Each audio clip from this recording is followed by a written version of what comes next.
DYSP PM മനോജിനെ suspend ചെയ്ത ആഭ്യന്തര വകുപ്പ് 2011 വടകര SI ആയിരിക്കെ സ്റ്റേഷനിലെത്തിയ പരാതിക്കാരനെ മർദ്ദിച്ച കേസിൽ PM മനോജിനെ കോടതി ശിക്ഷിച്ചിരുന്നു.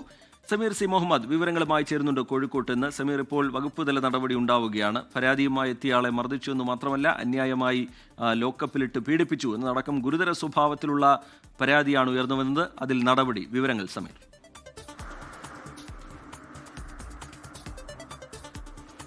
ശ്രീജിത്ത്, ഗുരുതരമായിട്ടുള്ള ഒരു കൃത്യവിലോപമാണ് ഈ ഉദ്യോഗസ്ഥന്റെ ഭാഗത്തുനിന്ന് ഉണ്ടായിട്ടുള്ളത്. പരാതിയുമായി വന്ന ആളെ അതിക്രൂരമായി മർദ്ദിക്കുന്നു, മാത്രമല്ല ലോക്കപ്പിൽ ഇടുന്നു എന്നുള്ളതാണ് ഏറ്റവും ഗുരുതരമായിട്ടുള്ള ഒരു കൃത്യവിലോപം.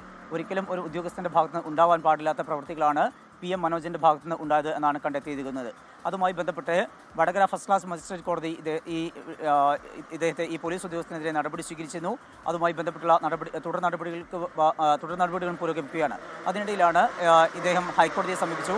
ഹൈക്കോടതിയിൽ സമീപിച്ചപ്പോൾ ഫസ്റ്റ് ക്ലാസ് മജിസ്ട്രേറ്റ് കോടതിയുടെ ആ വിധിയിൽ ഏതാനും ചില ഭാഗങ്ങൾ റദ്ദ് ചെയ്തു. എന്നാൽ മറ്റു ഭാഗങ്ങളൊക്കെ തന്നെ അതുപോലെ നിലനിൽക്കുകയും ചെയ്തു. അതുമായി ബന്ധപ്പെട്ട് വകുപ്പുതല അന്വേഷണം ഉണ്ടായിരുന്നു. ആ അന്വേഷണത്തിനൊടുവിലാണ് ഇപ്പോൾ PM മനോജിനെതിരെ ഗുരുതരമായിട്ടുള്ള കണ്ടെത്തൽ ഉണ്ടായിരിക്കുന്നത്. അതിനൊടുവിലാണ് അദ്ദേഹത്തെ സർവീസിൽ നിന്ന് 1 മാസത്തേക്ക് ആണ് ഇപ്പോൾ ഈ നടപടി ഉണ്ടായിരിക്കുന്നത്.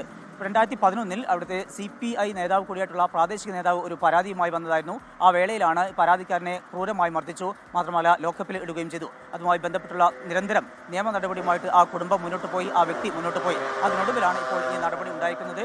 ആഭ്യന്തര വകുപ്പിന്റെ അന്വേഷണത്തിൽ പോലീസുകാരന് ഗുരുതരമായിട്ടുള്ള വീഴ്ച ഉണ്ടായി എന്നുള്ള കണ്ടെത്തിയിട്ടുണ്ട്. അതിന്റെ അടിസ്ഥാനത്തിലാണ് ഇപ്പോൾ PM മനോജിനെ, അദ്ദേഹം ഇപ്പോൾ DYSP ആണ്, ആ കാലയളവിൽ അദ്ദേഹം SI ആയിരുന്നു. ഈ കൃത്യം നടക്കുന്ന 2011 വടകര SI ആയിരുന്നു. ആ സമയത്താണ് ഇത്തരത്തിലുള്ള വളരെ മോശമായിട്ടുള്ള പ്രവൃത്തി അദ്ദേഹത്തിന്റെ ഭാഗത്തുണ്ടായത്. ഇപ്പോൾ DYSP ആയിട്ടുള്ള PM മനോജിനെതിരെയാണ് ആഭ്യന്തര വകുപ്പ് ഇത്തരമൊരു നടപടി സ്വീകരിച്ചിരിക്കുന്നത്. അദ്ദേഹത്തെയാണ് സസ്പെൻഡ് ചെയ്തിരിക്കുന്നത്. റിജിത്ത്, ശരി, നേരത്തെ ഈ ഉദ്യോഗസ്ഥനെതിരെ കോടതി അടക്കം കടുത്ത നിലപാട് സ്വീകരിച്ചതാണ്, ശിക്ഷിച്ചതാണ്. അതിന് പിന്നാലെ ഇപ്പോൾ ആഭ്യന്തര വകുപ്പ് DYSP PM മനോജിനെ സസ്പെൻഡ് ചെയ്യുകയാണ്. 2011 കേസിനാസ്പദമായ സംഭവം. പരാതിക്കാരനെ മർദ്ദിച്ചു എന്ന് മാത്രമല്ല, അന്യായമായി ലോക്കപ്പിലിട്ട് പീഡിപ്പിക്കുകയും ചെയ്തു എന്നുള്ളതാണ് പരാതി. സമീർ അതിന്റെ വിശദാംശങ്ങൾ പങ്കുവയ്ക്കുകയായിരുന്നു.